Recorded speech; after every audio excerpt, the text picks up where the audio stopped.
రాబోయే మున్సిపల్ ఎన్నికలలో కమలం జెండాను ఎగురవేయాలని బీజేపీ పట్టణ అధ్యక్షులు దుమ్మాల శ్రీకాంత్ అన్నారు.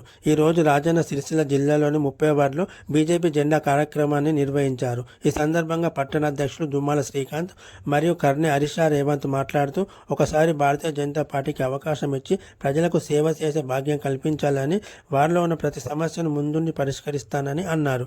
ఈ కార్యక్రమం రాష్ట్ర కౌన్సిల్ మెంబర్ మేన రాంప్రసాద్, నవీన్ యాదవ్, జిల్లా ఉపాధ్యక్షురాలు బర్కం లక్ష్మి, పట్టణ ప్రధాన కార్యదర్శి మేరుగు శ్రీనివాస్, కొండ నరేష్, ఉపాధ్యక్షులు సూర వినయ్ మరియు తదితరులు పాల్గొన్నారు.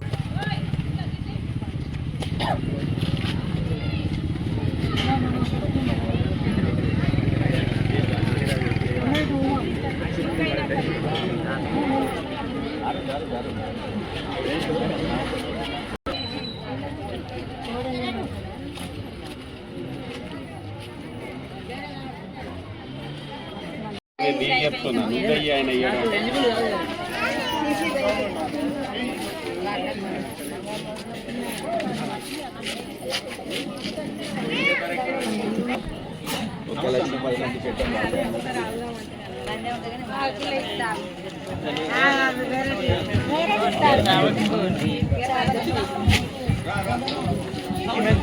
హలో, ఈ కార్యక్రమాన్ని ఏర్పాటు చేసి జెండా ఆవిష్కరణ చేయించారు. వారికి మా సిరిసిల్ల పట్టణ శాఖ తరఫున కృతజ్ఞతలు. అంతేకాదు, రానున్న రోజులలో మీరు కాస్తంత ఆలోచించాలి ప్రజలందరూ. ఎందుకంటే సేవా దృక్పథం ఎవరికి ఉంది? వాస్తవానికి Harish and Revanth software engineer అంటారు. మంచిగా 4 రూపాయలు సంపాదించుకొని ఇంత పెద్ద ఇల్లు కూడా కట్టుకున్నాడు. హాయిగా ఆయన పని ఆయన చేసుకుంటా, కంప్యూటర్ ల్యాప్టాప్ పెట్టుకొని ఇద్దరు పిల్లలు ఉన్నట్టు హాయిగా చదువు చదివించుకుంటా ప్రశాంతంగా బ్రతకచ్చు.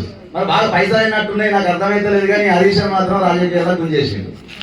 ఎందుకయ్యా మరి అని అంటే, అన్న డబ్బు అందరం సంపాదిస్తాం, అన్ని సందర్భాల్లో సంపాదిస్తాం, కానీ సేవ చేయాలనే దృక్పథం నాకుంది. చిన్ననాటి నుండి కూడా మా హరీష్ కూడా బాగా యాక్టివ్గా ఉంటది. ప్రజల్లోకి వెళ్ళి వాళ్ళ కష్ట సుఖాలలో తను పాలు పంచుకొని అందరికి అందుబాటులో ఉంటూ సేవ చేయాలని ఒక దృక్పథంతో మాత్రమే రాజకీయాల్లోకి వస్తున్నామన్నా అని చెప్పేసి నాతో చెప్పారు. అదే మాట వారి మాటగా నేను మీకు చెప్తుంది. చాలా మంది పెద్ద పెద్ద నాయకులు ఉన్నారు ఇక్కడ, పాతకపోయినటువంటి నాయకులు ఉన్నారు. మనందరికి తెలుసు, మన పట్టణాన్ని మొత్తం ఏలినటువంటి నాయకులు ఉన్నారు. కోటాను కోటి సంపాదించుకున్నారు కదా. ఒకప్పుడు వాళ్ళ పరిస్థితి ఏంటి, ప్రస్తుత పరిస్థితి ఏంటి ఆలోచించురావా?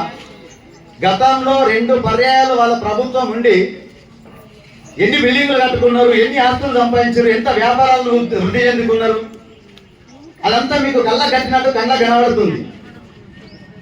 పెద్ద నాయకులు అని చెప్పుకుంటారు. సరే, వారు పెద్ద నాయకులే కావచ్చు, కానీ వాళ్ళ వ్యక్తిత్వం ఏంది, మా హరీష్ వాళ్ళ వ్యక్తిత్వం ఏంది ఒక్కసారి ఆలోచించారు దయచేసి. చిన్న పిల్లలు ఇప్పుడే జీవితం మొదలవుతుంది, కానీ ప్రజలకు మేలు చేయాలనే ఒక సదుద్దేశంతో వాళ్ళ రాజకీయ ప్రస్థానం ప్రారంభిస్తున్నారు. మీ అందరి చల్లని దీవెనలుండి సేవ చేసుకునేటువంటి అవకాశం కల్పించాలని మా భారతీయ జనతా పార్టీ పట్టణ శాఖల తరఫున మిమ్మల్ని అభ్యర్థిస్తూ ప్రార్థిస్తున్నాం.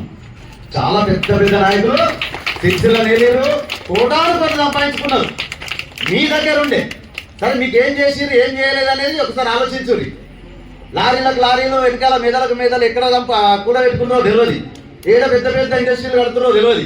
కానీ మిమ్మల్ని మాత్రం ఎక్కడేసిన దొంగడు అక్కడలాగానే ఉందా లేదా ఒకసారి మీ జీవితాలలో ఏమన్నా మార్పు వచ్చిందో ఆలోచించారు. 10 ఏళ్ళకి ఇప్పటికి ఈ 10 సంవత్సరాలలో మీ జీవితాల్లో ఏమైనా మార్పు వచ్చిందా? మరి మిమ్మల్ని లీడ్ చేస్తున్నటువంటి నాయకుల జీవితాల్లో ఎంత మార్పు వచ్చింది? ఒక్కసారి మనసు పెట్టి ఆలోచించారు తల్లి. ఇక్కడ ఇంతకుముందు చేసినటువంటి గవర్నమెంట్ వాళ్ళకు ఉన్నటువంటి ఆ నాయకుడు అయితే ఇక్కడ స్థానిక శాసనసభ్యులు ఈ 2 ఏళ్ళలో ఎప్పుడైనా ముఖం కావలేదు అలా మీకు? ఎక్కడైనా మస్తు చేసినా అన్నాడు. ఏ మూలకు ఎక్కడ వేసిన మురికొప్పలు అక్కడనే ఉంటున్నాయి. ఆ రోడ్ల నీడికే గాంధీ కాడికో లేకుంటే బస్ స్టాండ్కో పోతే డెలివరీ కాని వాళ్ళు అయితే డెలివరీ అయిపోతుంది. అవునా కదా? మరి ఏం డెవలప్ చేసి ఏం చేసి వాళ్ళు మాత్రం కోటాను కోట్లు సంపాదించుకొని బిల్డింగ్ల మీద బిల్డింగ్లు అయితే కట్టుకుంటారు. మన భారతీయ జనతా పార్టీలో అట్లుండదు తల్లి. ఒకటే ఆలోచించు, సేవ చేయాలి ఒక ధర్మం కోసం. ఇక్కడ ఉన్నటువంటి ఆ రాజరాజేశ్వర స్వామి ఆశీస్సులతోని, ఆ అమ్మవారి దీవెనలతోని ధర్మం వైపు ఉండే పార్టీ భారతీయ జనతా పార్టీ. కనుక మీరు ఈసారి వేసేది ఆ అమ్మవారి ఆశీస్సులతోని ధర్మాన్ని కాపాడేటువంటి భారతీయ జనతా పార్టీకి ఓటేయాలని మిమ్మల్ని అందరినీ చేతులు జోడించి వేడుకుంటున్నా తల్లి. నరేంద్ర మోడీ గారు అంటే మీ అందరికీ తెలిసిందే, అక్కడ అంత భవ్యమైన రామ మందిరం కట్టిండు. ఇక్కడ ఇంత మన శివుడు ఇక్కడ ఉన్నాడు, రాముడు అక్కడ కట్టిండు. అవునా కాదా? హిందూ భావజాలాన్ని, హిందూ ధర్మాన్ని, హిందూ ధర్మరక్షకుడిగా వెలుగొందుతున్నటువంటి, ప్రపంచాలే మన ప్రధానమంత్రి వైపు చూస్తున్నటువంటి అంత నరేంద్ర మోడీ గారి ఆశీస్సులతోని ఈరోజు భారతీయ జనతా పార్టీ కార్యకర్తలు మీ అందరి ఆశీర్వచనం కోసం రానున్న ఎలక్షన్లలో వస్తారు. ఒకసారి ఆలోచించి మా భారతీయ జనతా పార్టీ వాళ్ళకు ఒక్కసారి అవకాశం ఇవ్వండి తల్లి. ఎక్కడున్నా కరప్షన్ లేకుండా, కరప్షన్ అంటే తెలుసు కదా, మీకు అందులో కనబడదావా? కానీ వాళ్ళ ఆస్తులు చూద్దరైతే ఏర్పడాలి కదా. ఇంత తక్కువ సమయంలో అన్ని కోట్ల రూపాయలు ఎలా సంపాదించారు ఒక్కసారి ఆలోచించారు, మనసు పెట్టి ఆలోచించారు. దయచేసి వచ్చేదంతా భారతీయ జనతా పార్టీదే. రాష్ట్రంలో కావచ్చు, దేశంలో అయితే ప్రతి రాష్ట్రంలో ఆల్రెడీ జెండా ఎగిరెత్తురు భారతీయ జనతా పార్టీ. ఒక 3-4 రాష్ట్రాలు మాత్రమే మిగిలినాయి, అందులో మన తెలంగాణ కూడా. వచ్చినటువంటి ఈ రోజుల్లో ఏర్పడేది కూడా భారతీయ జనతా పార్టీ ప్రభుత్వమే. ఇక్కడ మాత్రం మీరు మీ వాడకటువంటి భారతీయ జనతా పార్టీ నాయకులకు అవకాశం ఇస్తే సేవ చేసుకునే భాగ్యమే మాకు. మేము పైసలు సంపాదించుకోవడానికి అయితే కాదు, ఈ పదవిని అడ్డం పెట్టుకొని సేవ చేసుకోవడానికి మా పిల్లలు వచ్చారు.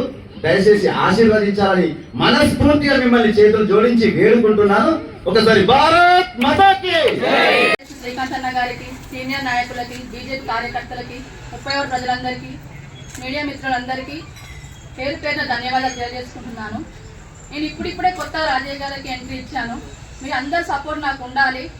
మన వార్డు సమస్యలు ఏందనేది నేను ఇప్పటి నుండి 20 సంవత్సరాల నుండి చూస్తున్నా. మన డ్రైనేజీ సమస్యలైనా, పెన్షన్ లేని వారు, ఇల్లు లేని వాళ్ళు చాలామంది పేదలు ఉన్నారు.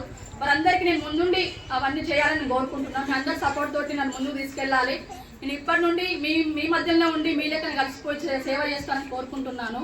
మీ అందరి సపోర్ట్ తోటి నన్ను గెలిపించాలి. ఈ జెండా అనేది మన మున్సిపల్ పైన ఎగరాలని నా కోరిక. ఇది కూడా మీకు నిర్వహించాలని నేను ప్రతిజ్ఞ చేస్తున్నాను.